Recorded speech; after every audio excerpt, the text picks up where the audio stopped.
The first time I saw a train, we were traveling to Merced to visit some relatives, and the old 99 paralleled the Southern Pacific tracks, and we overtook a freight train that was headed towards the Sacramento area. At that time, it was still steam railroading on the main line, and I thought that was neat. Seeing that steam engine, it was alive, it made noise, it moved, it was breathing. You could sense something was it's not like an automobile or a truck that basically down the road or something like that. It had life. It had life.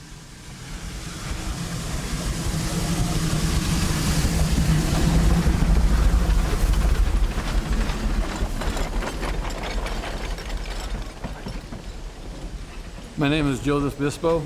I'm an engineer and fireman on the steam locomotives at the Yosemite Mountain Sugar Pine Railroad, Fish Camp, California. This railroad represents a reincarnation of the original Madera Sugar Pine Lumber Company, which was a logging operation that extended one time from the outskirts of Yosemite National Park to what is now the Lewis Creek trailhead down below Sugar Pine.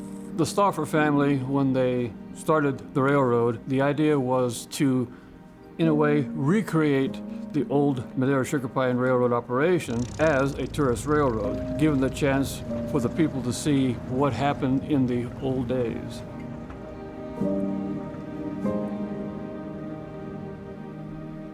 There's a lot of logging history out here that we're keeping alive, so I'm proud to be able to tell the story of the Madera Sugar Pine that used engines just like 15 and 10 out here to take this huge timber out of the forest that helped build towns and cities throughout the world.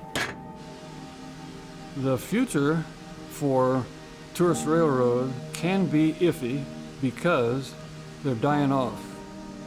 Some may have young kids coming in wanting to learn the different trades. Others are unfortunately probably going to go by the wayside eventually. I'm Diego Morales. I work here in the shop, and I'm also on the engine crew as an engineer and fireman.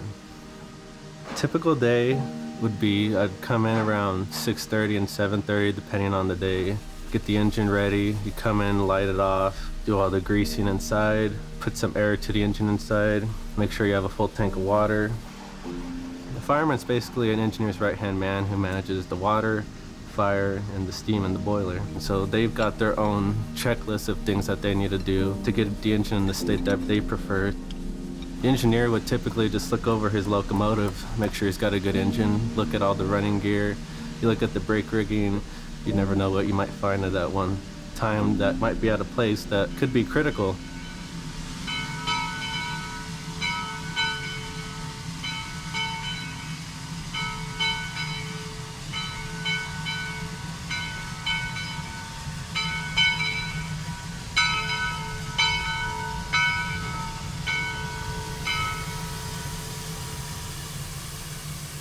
I was born in Fresno, California. Grew up, raised there on a little dairy farm in the eastern area, south of Fresno. I always had it in the back of my mind to get away from the farm because my dad said it's not going to be a viable thing in the future because we were too small. I learned that one of my cousins worked as a clerk for the Southern Pacific in Fresno Yard, and I would tell him, let me know when they're hiring, let me know when they're hiring. I went to Fresno City College, completed a full semester, and then he put the word out, they're hiring. I went down. I was hired as a switchman, and the next day I started my 15 days of student trips on the Southern Pacific in Fresno.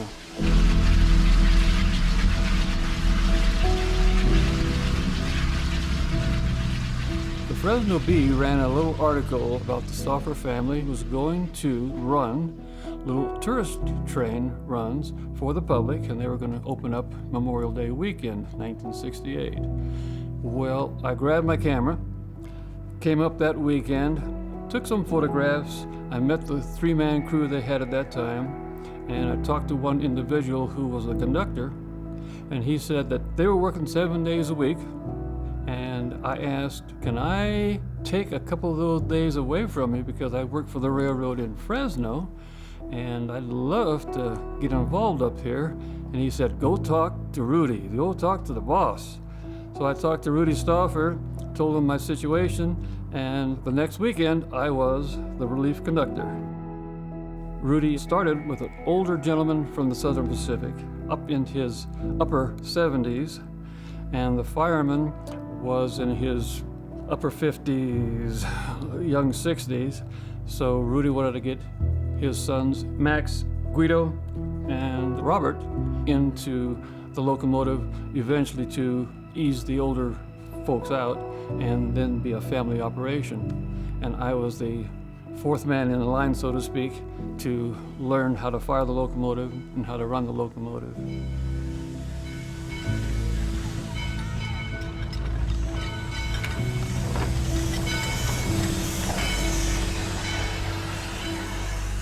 My parents bought me a little Thomas the Train set when I was a little kid, probably 2 years old if I remember. They bought me and my brother both the same set. They thought maybe it's just a bug, it'll go away. Then my brother grew out of trains when he was like 5, but for me, it just never went away. There was a little railroad down in Reedley where I grew up called Hillcrest and Watoki. It's a small 15-inch gauge railroad, steam just like up here, same principles. I started there when I was 11. And then from around 14 until I turned 18, it's just all that time practicing on the engines. Just to be behind the throttle of a steam engine, there was no other feeling. It was awesome. There's a friend down at Hillcrest. He sent me a text one day in the summer saying, there's this railroad, it's called the Yosemite Mountain Sugar Pine Railroad, and they're looking for more people on the engine crew. My ears lit up, so come up late April and I start learning the way things work up here. Diego came up 3 seasons ago, and he had a basic idea of how a steam locomotive operates, only his operation over there is a much smaller scale. It's just learning the locomotive, the individual locomotives. Each locomotive has its own character. That's a good word. Each has its own character. After a couple of trips, you get to know what it takes to make this engine work versus what it takes to make the other engine work for you. And Diego picked it up pretty darn fast. He's a good learner. Going on 11 years I've been around steam, but what Joe has that I don't is just a lot more experience on the railroad. He's been here probably the longest and worked on steam the longest up here.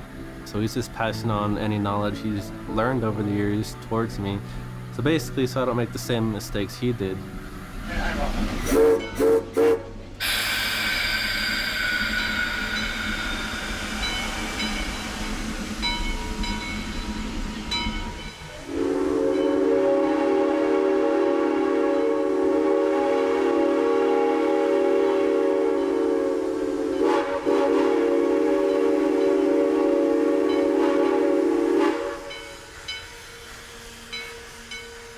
Working on a steam engine is an art form. I think that's the fun part of the job, is that no 2 steam engines are the same. I mean, they have a soul, they have a fire, they have their own personality. I mean, they're alive. Steam engines are alive, and they make you feel alive to be around them. In early 1981, I think it was, after his mother and father had a divorce, Max, the middle son, bought Rudy's share of the business out. One time, my wife asked him, what is it about the railroad that keeps you there? And Max paused for a long time, and then he says, it's the steam. It's the steam. The steam was in his system. It was like his lifeblood.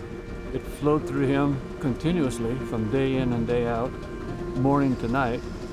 And steam was also the lifeblood of the locomotives. Steam causes the air compressors to work, the cylinders, the valves, turning the crankshaft, driving the wheels, moving the locomotive. Steam has a personality, it has a voice in the whistle. So Max, when he said it's the steam, I think he has gotten so into this business of running the railroad, and the steam locomotives, that the steam was actually within him and powering him also. In March of 2017, he passed away. The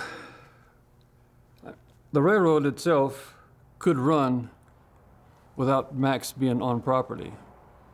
As a matter of fact, when he was in the hospital, we were doing the railroad, we were running the railroad as if he was standing right next to us. And I can't finish this darn sentence here, for crying out loud.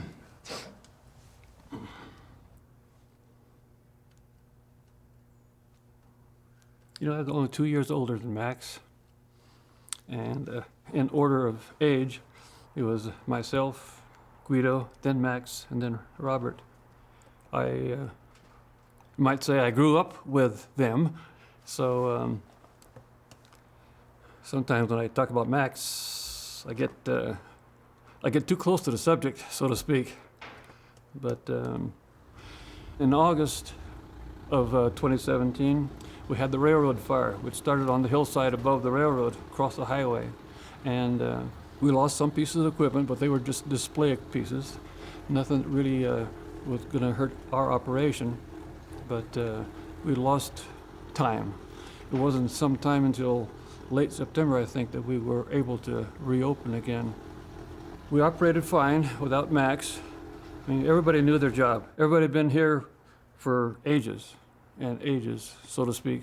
It was not that Max had to be here, is that we sensed that he was here, and this was the way that we were supposed to, run their job, run the railroad, continue on as if Max were here.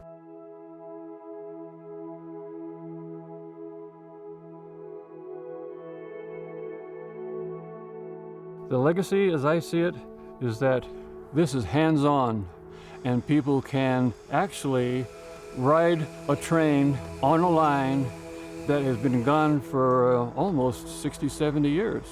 It's a learning experience for someone who comes in. They may take a train ride, but they're going to learn something about the forest, about what people did years ago, work that is no longer done the way it was done, the old-fashioned way, by hand. Steam engines is a labor of love. We wouldn't be out here day in and day out if we didn't have, to some degree, a passion of the history on the railroad. To some people, it might be just a job, but to a good percentage of the older people in the business, they have enjoyed being around the steam locomotives for X number of years, some 10, some 5, some even 25 and 30 years, and they would have no other job in the world. A lot of tourist railroads do not have young individuals coming in to learn the different crafts. We are lucky that we do have, in our case, Diego Morales. It was already nurturing in him, but he wanted to go bigger, see something larger, feel something stronger. He is our future right now, and hopefully we'll get some more like him. I have no desire to ever work for a diesel-powered railroad. I mean, my heart is set on steam-powered engines. And what comes along with that is a long, rich history of people who have worked on steam engines. They're passing on their knowledge to me, the youngest guy on the crew, and hopefully I can pass it on to the next set of young blood that comes out here. There is a demand for engineering crews, people to work on these engines. You just find an old steam railroad, and hopefully there's been guys there for 50 or more years that have done it for that long that can pass it on to you. I try to do my best every time I'm on the engine or whatever I'm doing up here on the property. And I think that's all you can hope for, that you do your best and that everybody recognizes it. Even when you're gone, they can say, you know what, he was a pretty good engineer, or he was a pretty good fireman, or whatever occupation you happen to have.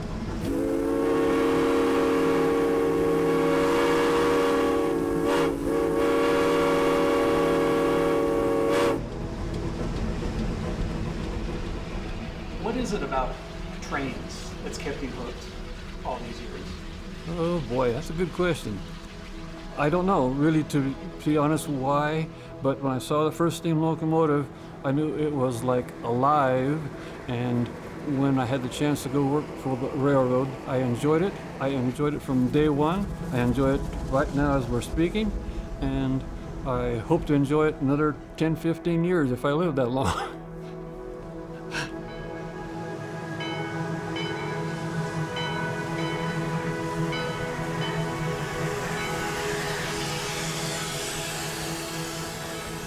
If I had to start all over again, I would start again on the railroad.